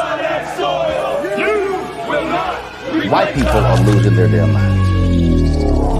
As an angry pro-Trump mob storms the U.S. Capitol, we've seen We're about to see the rise of what I call white minority resistance. We have seen white folks in this country who simply cannot tolerate black folks voting. I think what we're seeing is the inevitable result of violent denial. This is part of American history. Every time that people of color have made progress, whether real or symbolic, there has been what Carol Anderson at Emory University calls white rage as a backlash. This is the rise of the Proud Boys and the Boogaloo Boys. America, there's going to be more of this. Here's all the Proud Boys, guys. This country is getting increasingly racist in its behaviors and its attitudes because of the fear of white people. The fear that they're taking our jobs, they're taking our resources, they're taking our women. This is white fear.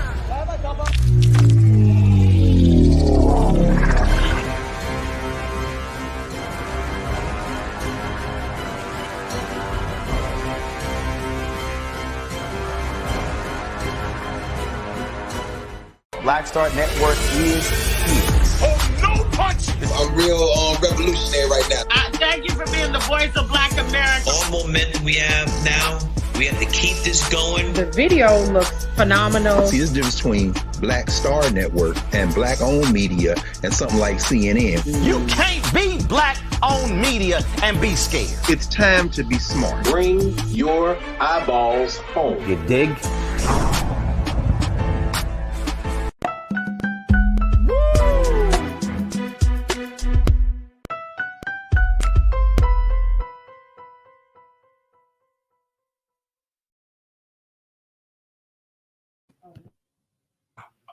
Folks, thank you so much for tuning back into The Culture here on the Black Star Network. We've been talking about hip-hop culture as Russell Simmons and his ex-wife, Kimora Lee Simmons' daughter, Aoki Lee, had put out a TikTok. This was happening a few weeks ago, but I just felt like it just wasn't discussed enough. So I wanted to bring it to the forefront today because there are still big conversations about the state of hip-hop, especially as we're losing a number of major and minor hip hop artists, young black men in particular, because of various scenarios.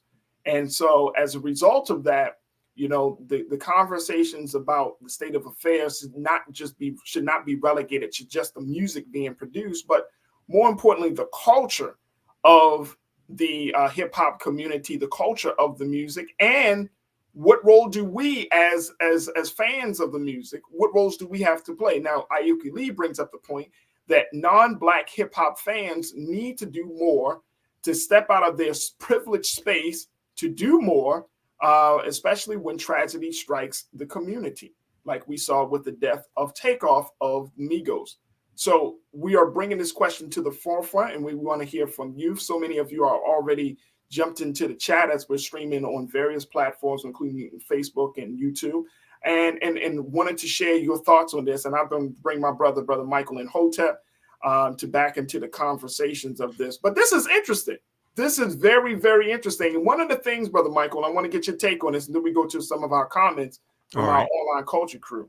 One of the things is that when Aoki said that it's like we're living that non-black hip hop fans, white fans are living vicariously through black artists. Yeah.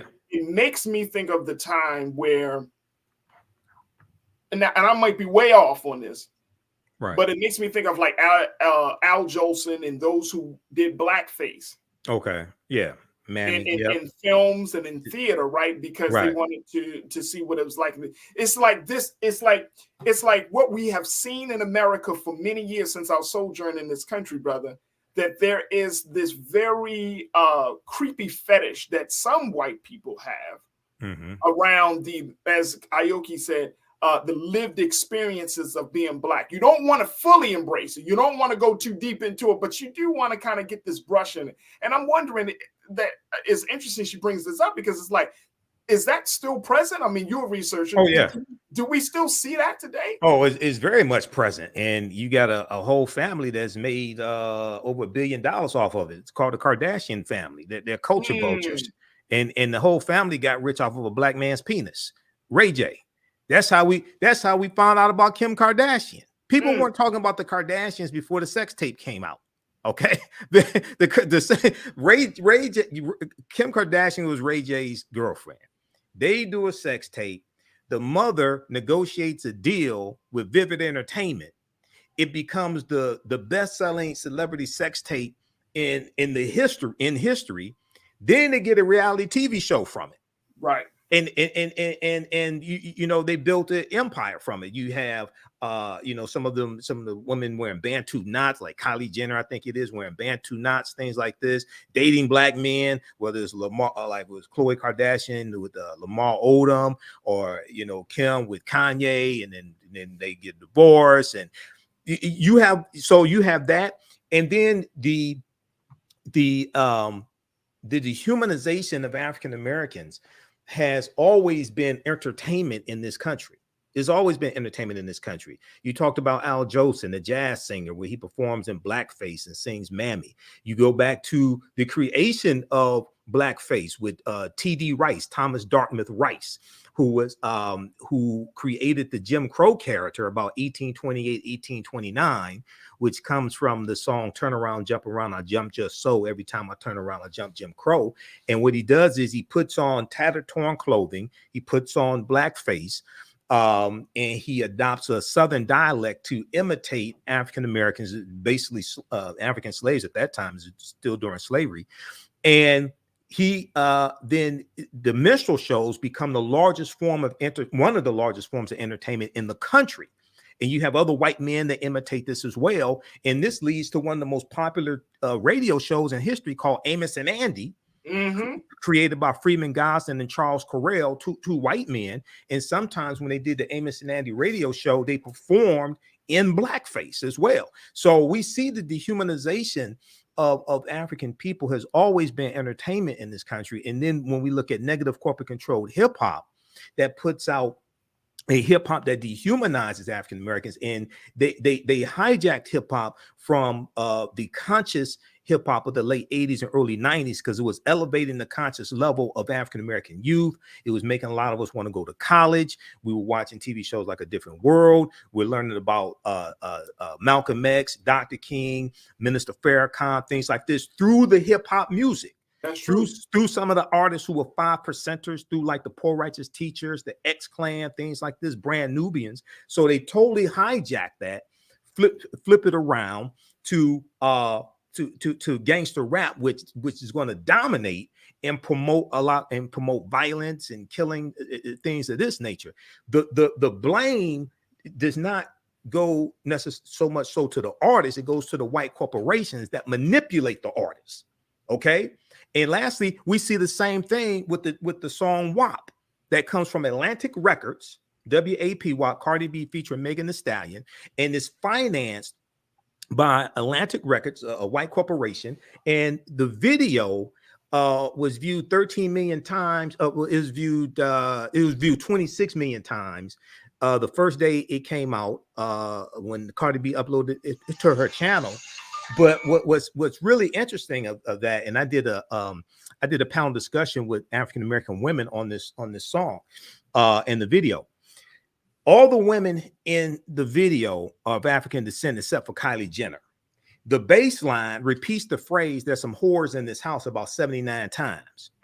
White people created an online campaign to have Kylie Jenner digitally removed from the video. Wow. Now, the reason why they did that largely is because they felt the need to rescue this white woman because you only protect what you respect. And they were saying that she did not belong in that video. They didn't say get rid of the video. They didn't say we want to save all these women. They wanted to rescue Kylie Jenner, who's a billionaire, and she said, you don't belong in there. It's all right for the Negroes to do that. It's all right for the Negroes to put out sexually explicit lyrics. It's all right for the Negroes to have a song that repeats the phrase, there's some whores in this house approximately 79 times, but you only protect what you respect. So we're going to rescue this white woman. Let those Negroes do that. So the dehumanization of African people has always been entertainment for this country. And to prove my point, the song it got an American Music Award for Best Song of the Year, as well as a Grammy. If your best song of the year is WAP, that was a terrible year for you. Oh my gosh. Oh my gosh. All right, let's go to Michael, you put it out there. So let's go get some comments from our online culture crew. Michelle Ray, you said hip hop started as a conscious delivery of meaningful thoughts. Okay, you said that. You said now it has become a business model of death and destruction for profit at the expense of the Black community's well-being. So they have institutionalized, Brother Michael, and I think this is to your point, they have institutionalized a soundtrack to our demise. Well, absolutely. And the way you destroy a nation is you do it through the music, because the music hits the youth first. Yeah. So this is what you do. And we're the only people who would tolerate something like that, because they would never, if you go to azlyrics.com, the letter A, the letter Z is in zebra, lyrics.com. Go to azlyrics.com and read the uncensored lyrics to WAP, and then show me what white female star has released a single that's financed by a company, has a video that has equally as explicit, sexually explicit lyrics. They're not going to do that, because they know what happens is if you put out lyrics like that, they know people are going to act upon it. But see, the other thing that's so devious about this, and the majority of the blame is not with Cardi B and Megan Thee Stallion. They're being, and the other sisters, Sukiyana, things like this, they're being used by these white corporations. These white corporations know better. That's why they won't let white women do that. But see, what this does is, when you contribute to that environment like that, you're contributing to an environment that inflicts violence upon African-American women. Okay. And you inflict violence upon African-American women because you deem them as lesser than. So let me ask you this though, Brother Michael. What is the role of the non-Black hip hop fan? I mean, what should be and Aoki Lee is saying, and I hear a lot of folks in the chat saying that they want our artistry, they want our music, but they don't want our pain and our struggle, right? Exactly. So I get that, because nobody. Let me just y'all gonna trip off of this, but I'm saying this in terms of being outside of us. They're not choosing. They don't really want to be Black. Nobody wakes up. And I'm saying a non-Black person wakes up and say, hey, I want to be Black. Oh, no. They want to be Black until the police show up or it's time to go apply for a job. Yeah. That's my point. Right? They want the coolness of being Black. You want to be conveniently Black. Right. Exactly. Right. But so should we even have an expectation of the non-Black hip hop fan doing something when anytime tragedy strikes the hip hop community? Should there even be an expectation of that? I think we're the ones that we should be the ones who set the expectation.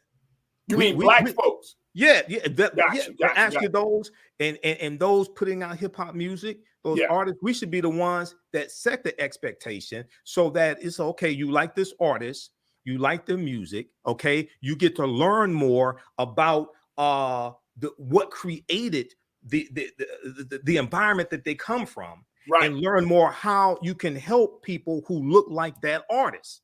Okay, because what happens is when you have artists that put out music that promote violence, if they get caught by the police, they have attorneys to help them. But the young brother or sister in the hood that imitates what they do, they don't have those resources. They're going to prison. Right. Okay. Right. So we have to understand this. Absolutely. Let me go back to my culture crew. Folks are checking in. Lana, you said he proved black can be sold. He sold the students in the black experience. Oh, I'm sorry. This is the wrong comment. This is talking about, I'm sorry, Lana. We're going to get you back to that one. But let's look at this because this is interesting. This is interesting. I'm trying to pull up a couple of the comments because we got people that have checked in from all over the country. Okay. To speak on this. Zoe Bing, you said social media is part of the problem. The algorithms love boosting white people singing and dancing to black music. They are not real fans, just circus monkeys feeding the Mac. Wow. Right. Wow. So right. we have songs on on social media platforms, TikTok and other spaces, and they show that. And guess what? Some of these songs, and I've seen, and I don't know if you saw this too, Brother Michael, but when some are playing these songs, like they might do a dance or they do a routine, and you can hear the N-word coming up in the back. Oh yeah, absolutely. You can hear a certain language being used. And we're the only people that allow dehumanizing racial epithets of themselves to be promoted in their own music. See, when you understand your history, you're more guarded of the imagery and the art that's put out. We're the only people who would accept something like that. I remember it was what artist was that? It's his young brother. His name starts with a K. I forget. But there was he was on stage performing, and one of his songs came on with the N-word, and the white woman jumped up. She was at the concert, and she's singing along with Kendrick Lamar. Lamar. Yeah, I was Kendrick Lamar. I was like, maybe somebody else. Okay. Yeah, Kendrick Lamar, and the white woman stepped up and she was rapping. She was singing along and singing the N-word. He stopped her from singing the N-word. And people were applauding him for that. My question is, why the hell do you have the N-word in the song in the first place? See, we don't understand how we're playing into this trap. Because does that send the mixed message? Yeah, it sends a mixed message because we're the only people who would tolerate something like that. Once again, you only protect what you respect. What you do for yourself, what you do to yourself, and what you allow other people to do to you and get away with is based upon what you think about yourself. What you think about yourself is based upon what you've been taught about yourself. What you've been taught about yourself is based upon everything you've read, heard, and seen about yourself. So this is why we have to elevate our conscious level and fight back against that and go after these white corporations that put out dehumanizing music that dehumanizes African Americans. Absolutely. Look, this conversation can go on, so we're going to put a pause on it because I do want to give you an opportunity, Brother Michael, to talk about some of your lectures and more importantly, some of the packages that you have, because we're going into a time of year where, I hope Christmas time has always been like a sacred part of the year. There has been a lot of pushback on that over the past few years, recent years. Black folks are starting to push back on this idea of Christmas. They are starting to push back on this idea of Black Friday, going to the stores, commercialization of the holiday. But you got something that you want to offer. So let's talk to us about that. Well, at theafricanhistorynetwork.com, theafricanhistorynetwork.com, we have a 15 lecture bundle pack in digital download format of my lectures. This is the African History Awakens the African Mind from Mental Death. It includes some of my lectures done with the film Black Panther, the African Presence in the Americas, lectures done with Dr. King, Malcolm X, all different topics: economic empowerment, politics, 6 principles of political self-defense. It's $150 value, on sale for $50. You can order it right now. You can download it. You can stream it as well. It makes a great gift. Also, it's $150 value at theafricanhistorynetwork.com. Also, you can register for the online history classes, 10-week online history classes that I teach on Tuesdays and Wednesdays, normally 7 p.m. to 9 p.m. Eastern Standard Time. Tuesdays is from the Civil War to the Civil Rights Movement and Black Power, 1865 to 1968. And we look at history from 1800 through 1968 chronologically. And then, especially to understand what happened to us after slavery ended, how we got to where we are today, to understand where we need to go from here. And on Wednesday, 7 p.m. to 9 p.m. Eastern Standard Time, my big class, the one I've been teaching since 2017, Ancient Kemet, one of the original names for Egypt, Ancient Kemet, the Moors, and the Ma'afa, understanding the transatlantic slave trade, what they didn't teach you in school. Okay. That's so awesome. We do the sessions live. All the sessions are archived and recorded. Scroll up a little bit, the previous class. Go up, keep going up. We do the sessions live. All the sessions are archived and recorded. Keep going up. And that's the first class right there. All the sessions are archived and recorded. You can go back and watch it anytime. Keep scrolling up. A year from now, 2 years from now, you can go back and watch the entire course. Okay. And the information is PG-13, so you can use it with your children as well. TheAfricanHistoryNetwork.com. There it is right there. Brother Michael and Hotep, host of the African History Network podcast show. And you can see him here on The Culture. You can see him on Roland Martin Unfiltered. He's been putting in work and continues to speak about the history and the culture. And he's always encouraging us to learn about politics, history, and law. Yep. I brought it up earlier in our earlier conversation today, Brother Michael. So that has certainly stuck to me. I appreciate you, brother. As always. Appreciate you too, Farajii. Absolutely. And folks, y'all continue to support Brother Michael. Definitely go to the AfricanHistoryNetwork.com and get all the information. Get that bundle pack. Take advantage of knowledge that's being offered. Yes, please do. That helps support the African History Network and the research. Thank you. Absolutely. There it is right there. Brother Michael, thank you for being so good for the culture, brother. All right, brother. You too. Peace. Peace. All right, folks, that's going to do it for us. But I thank each and every one of you. If this is your first time watching The Culture, welcome. If your 1,000th time of watching The Culture, welcome. Thank you so much for being a part of our online culture crew.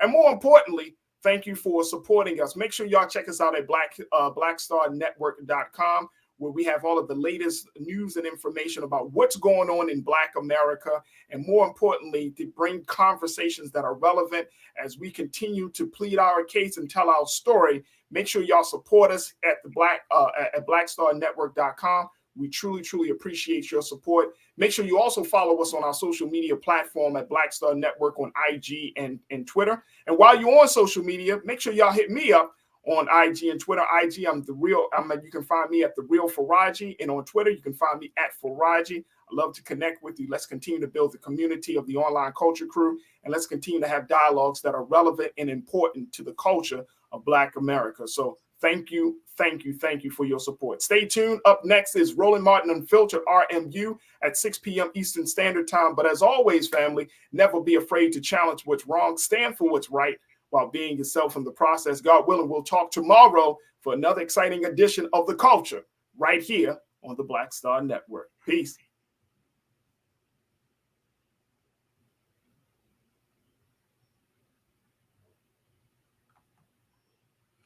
All right, guys.